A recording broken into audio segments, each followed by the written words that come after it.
Sorry about that, guys. I am back. My phone died, but here we go. So this is the example we left off on, and what you have to do here, this hasn't come up yet, but what you have to do here is when you are looking at the degree, you need to look at the entire degree for each term. So for example, this C technically has an exponent of 1, and the B here also has an exponent of 1. So I want to add these exponents, and this is going to give me a degree of 5. And here, this is going to give me 1 plus 3 is going to give me a degree of 4. So the highest degree is your 5th degree. So here we would say it definitely is a polynomial, as we said before. We have the 5th degree. I guess I can write 5th degree like that. And there's 2 terms here because they're attached by multiplication. So this is 1 term, and this is your 2nd term. So this is a binomial.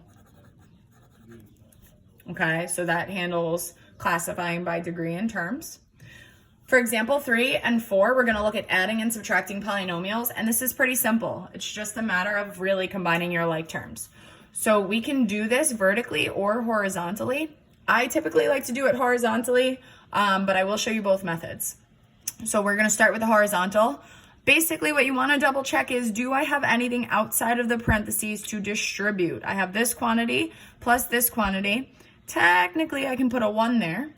And if I distribute this positive 1, it's really not going to change anything because multiplying by 1 is going to keep everything the same. So we're going to be left with 2x to the third minus 5x squared plus x squared plus 3x to the third minus 1. And now I want to combine like terms. When I have a long expression like this, I really want to be careful when I'm combining like terms, so I like to cross out. So I have 2x to the third plus 3x to the third. So that's going to give me 5x to the third. And then I kind of like to just remind myself that I took care of that. Then I have negative 5x squared plus positive 1x squared. So that's going to give me negative 4x squared. And again, I took care of that.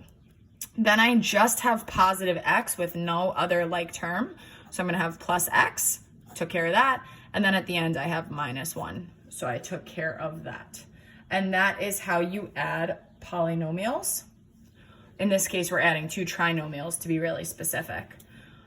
Vertically, you would just stack these with using like terms. So I'm going to take the first expression and I'm going to write 2x to the third minus 5x squared plus x. And then I'm going to take the second expression and I'm going to line it up using the like terms. So I'm going to put plus 3x cubed plus x squared.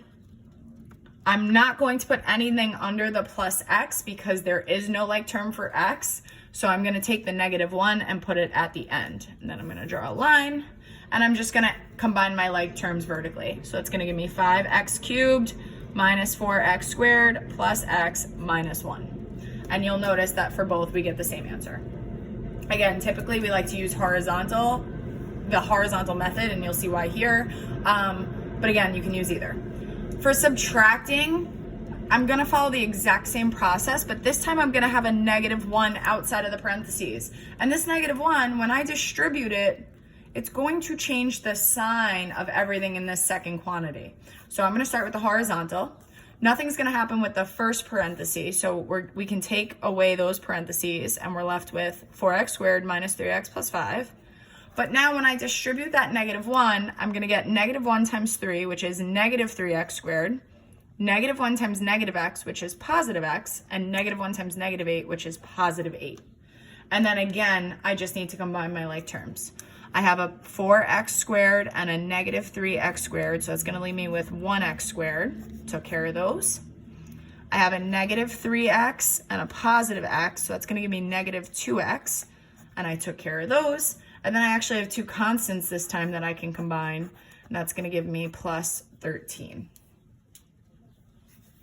And we have completely simplified. I do also want to make sure that I am in standard form. I should have done this up here as well, and I am. For the vertical subtraction, you actually do want to do the distribution first, and then you're going to follow the same method you did before. You're going to line up the like terms. So I'm going to have 4x squared minus 3x plus 5. And once I distribute, this really just becomes adding like terms. So I'm going to put plus, and I have negative 3x squared. Should move this plus sign up.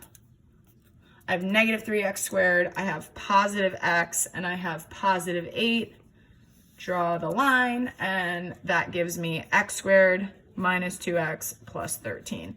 Again, you get the same answer. That is it for today's lesson on adding and subtracting polynomials, and also really defining what a polynomial is. If you have any questions, please post on the discussion board and or email me. I miss all of you, and I hope you enjoyed this lesson. I'll see you guys soon.